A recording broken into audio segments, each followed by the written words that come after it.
அந்த அரசியல் கட்சி தலைவர் சாத்தாங்குளம் சம்பவத்தில் இறந்தது யாருன்னே அவருக்கு தெரியல.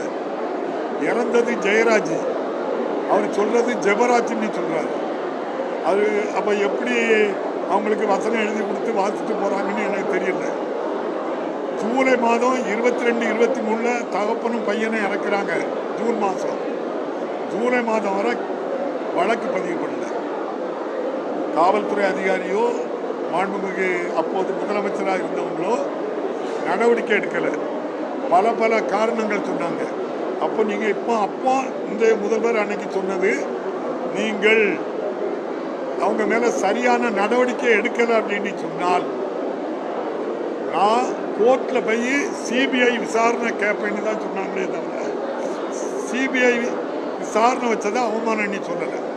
இன்னைக்கு அஜித்குமார் சம்பவம் வெளியே வந்த உடனே முதல்வர் சம்பந்தப்பட்ட காவலர்கள் உடனே சஸ்பெண்ட் பண்ணுறாங்க, வழக்கு தொடர்றாங்க, கைது பண்ணுறாங்க. ஜுடிஷியல் மேஜிஸ்ட்ரேட்டு, நீங்கள் ஜுடிஷியல் மேஜிஸ்ட்ரேட்டு விசாரணை போடுறாங்க.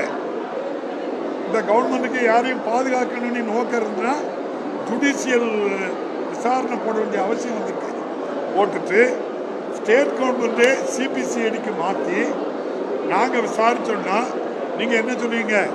இவங்களே தவறாக விசாரிப்பீங்க அப்படின்னா அப்போ சிபிஐயை விசாரிக்கட்டு அப்படின்னு முதல்வர் அவர்கள் சரியான நடவடிக்கை எடுத்ததோடு மட்டுமல்ல, இந்த காவலர்கள் செய்த தவறுக்காக அவங்கள அந்த அம்மாவே தொலைபேசியிலே தொடர்பு கொண்டு வருத்தம் தெரிவித்தாங்க.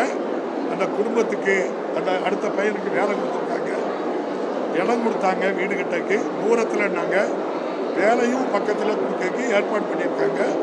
அது ஒரு பக்கம் அந்த பையனை இழந்த குடும்பத்தை பாதுகாக்கிறது, இன்னொரு பக்கம் விசாரணை சரியாக இருக்கணும்னு சொல்லி. அதனால் அவர் சொன்னது யார் சொல்லி இந்த பிரச்சனை பண்ணுறாருன்னே தெரியல.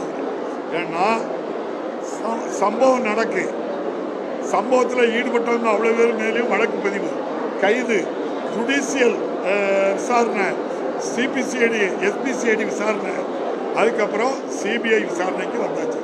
இதுமே என்ன கோரிக்கை வச்சு நேற்று பண்ணாங்க சொல்லுங்க. நேற்று போராட்டம்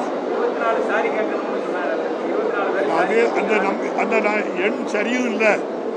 அந்த பேருக்கு அவங்க இதுவரை அவங்களுக்கெல்லாம் போய் ஆறுதல் சொன்னாங்களா இல்லையா? அவங்க சொல்கிறாங்களா இன்னைக்கு என்ன நோக்கத்துக்கு வந்தாங்கன்னு தெரியல. நான் கேட்கங்க, அருண்ராஜ் வருமான வரித்துறையில் வேலை பார்த்தார், இப்போ ரிசைன்மெண்ட்டுங்க சேர்ந்திருக்காரு. யார் சொல்லி சேர்ந்திருக்காரு?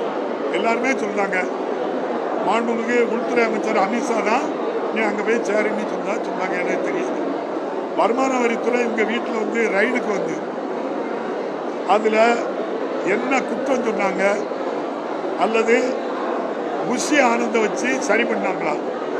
புஷி ஆனந்தம் அவர் வந்து அப்போ நம்ம பாண்டிச்சேரியில் விஜய் ரசிகர் மன்ற தலைவராக இருந்தார். ஐயா அமித்ஷா கூட அவர் தொடர்பில் உள்ள ஆள், இப்பவும் தொடர்பில் இருக்கார். அவர் தான் வந்து சரி பண்ணாங்கன்னாங்க. வருமான வரித்துறை அவர் வீட்டுக்கு சோதனை போனது சரியா தப்பா? யார் அழுத்தத்தில் போனீங்க? அங்கே குற்றம் நடந்தால் நடக்கலையா? யாருக்குமே தெரியாத. இப்போ வருமான வரித்துறை அதிகாரி அங்கே வந்து பொறுப்பு வாங்கினார். அந்த வருமான வரித்துறை சோதனையை சரி பண்ண புஷி ஆனந்து அவர் ஒரு பொதுச் செயலாளர். இவங்களுக்கு ஒய்பிரிவு பாதுகாப்பு விஜய் கேட்கல. அது யார் கொடுத்தா, எது கொடுத்துருக்காங்க?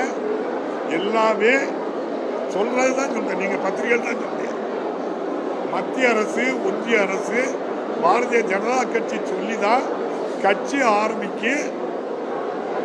அவங்க அம்மா வந்து கிறிஸ்டின் மைனாரிட்டி ஓட்டை பிரிக்கிறதுக்காக பாரதிய ஜனதா கட்சியிலேருந்து அவரை போட்டிருக்கு அப்படின்னு சொல்கிறாங்க. இவருக்கு தனி விமானம் ஒன்றும் கொடுத்துருக்காங்க அப்படின்னு சொல்கிறாங்க. நினைச்ச நேரம் எங்கேயும் போகலாம்.